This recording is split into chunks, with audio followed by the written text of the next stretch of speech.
Minhas caras, meus caros, como diz a raposinha de O Pequeno Príncipe, tu te tornas eternamente responsável por aquilo que cativas. E também pode funcionar ao contrário, tu te torna eternamente responsável por aqueles que elege como seus adversários e, portanto, como aqueles com quem você vai passar a negociar a partir daí. Eu acho que o MST deveria negociar com o governo Lula, mas parece que está elegendo o extremismo da extrema-direita do agro, né, como seu adversário preferencial. Lembrando sempre que quando você elege um grupo como adversário preferencial, você de algum modo elege também como seu aliado, porque esse adversário passa a definir a sua existência. Eu não sei se o MST, eu não vou ser conselheiro do MST, mas acho que está cometendo um erro. 1.500 militantes ocuparam de novo o centro de pesquisa da Embrapa, do semiárido, em Petrolina, um órgão ligado ao Ministério da Agricultura. Acusa o governo, o MST acusa o governo de não ter cumprido promessas feitas em abril, quando houve a primeira ocupação, né, de fazer reforma agrária com terras sob controle do DENOX, da Codevasf. Enfim, diz que o Ministério do Desenvolvimento Agrário aí não cumpriu as promessas e, portanto, houve a reocupação. Lembrando que as chamadas jornadas de abril, que incluiu a invasão dessa área, essas jornadas motivaram a CPI do MST. Quando eu digo motivaram, criaram um pretexto político para a CPI do MST, que, por sua vez, hoje é um centro de produção de mentira e reacionarismo dos mais pavorosos, inclusive sobre o MST. Né? Porque nunca se trata o MST ali como um grupo que produz comida também, é sempre como se fossem bandidos invadindo terras, tentando destruir a propriedade privada, etc. Bom, quando o MST, acusando o governo de não ter cumprido promessas, isso até pode ter acontecido, invade de novo, ocupa de novo a área da Embrapa, que é uma área pública, né? De uma empresa pública, será que é esperto fazer isso? Amanhã começaria o Semiárido Show, um evento de repassa de tecnologia para pequenos agricultores do semiárido.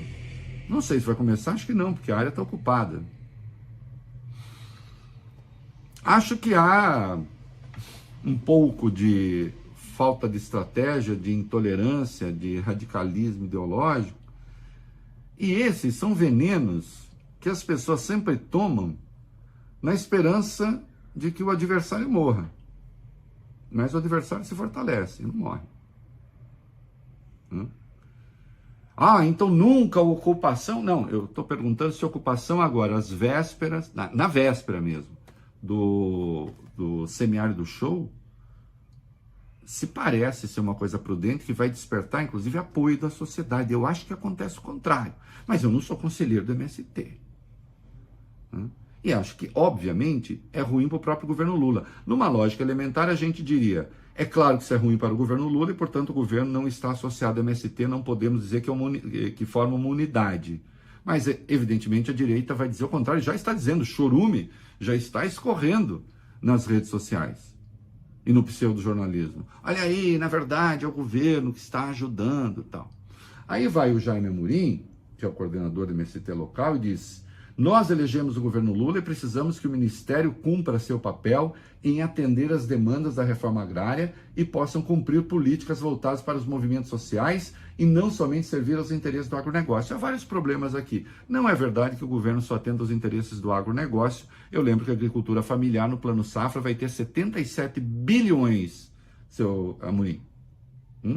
É bom lembrar. Né? Nós elegemos o governo Lula, diz ele. Sim, eles elegeram, mas outros também elegeram, não só eles. Então, evidentemente, você não pode, por essa tática, dizer nós votamos em vocês e, portanto, agora a gente vem aqui cobrar dessa maneira. Não me parece muito inteligente, mas, de novo, eu não sou conselheiro da MST. Né? Aí mais, o Ministério do Desenvolvimento Agrário, ainda do Jaime Amorim, rompeu com todos os acordos e tenta fazer o Semiárido Show sem cumprir o que foi acordado. Não queremos atrapalhar o show, mas ao mesmo tempo não vamos permitir que seja realizado se não for cumprido o mínimo do mínimo para que a gente possa organizar as coisas e as famílias possam ser assentadas. Ô Amorim, a gente não está aqui diante do paradoxo do gato de Schrödinger, né? Depois, quem não sabe o que é, veja aí. Que uma coisa é e não é ao mesmo tempo, há a possibilidade de ser e não ser ao mesmo tempo. Não. Vocês efetivamente estão impedindo a realização do show. Essa história de que eu não quero impedir, só invadiram para impedir. Em invadindo e impedindo, então cria a circunstância que o governo teria de ceder. Mas nesse caso o governo cederia uma chantagem. Cedendo uma chantagem, aí o governo se mostra fraco diante do MST, o que alimenta o discurso da extrema-direita. Será que é mesmo uma saída esperta, inteligente? A essa altura, eu insisto, a extrema-direita está nas redes sociais aplaudindo entusiasmadamente a invasão. A CPI do MST, então, aquele núcleo de produção de barbaridades reacionárias, está nas nuvens. E também o agronegócio mais reacionário vai fazer de conta que o Plano Safra não reservou para eles 364,22 bilhões, o maior valor da história, e vai sair por aí dizendo que o MST ameaça o agronegócio, quando nós sabemos que não ameaça coisa nenhuma. Veja-se, por exemplo, esse valor do Plano Safra. Então cria uma grande confusão ideológica. Reinaldo, mas então se o governo não cumpre promessa e o MST não faz nada, primeiro conversa com a sociedade, primeiro divulga, primeiro deixa claro então que os acordos não estão sendo cumpridos, e aí que se optasse, ainda que eu acho que não devesse, mas pela ocupação em último caso. Agora, vocês têm a certeza de que vocês negociaram até o limite? A minha impressão é a de que não. É de que estão tomando o copo de veneno na esperança de que os adversários morram. É isso aí.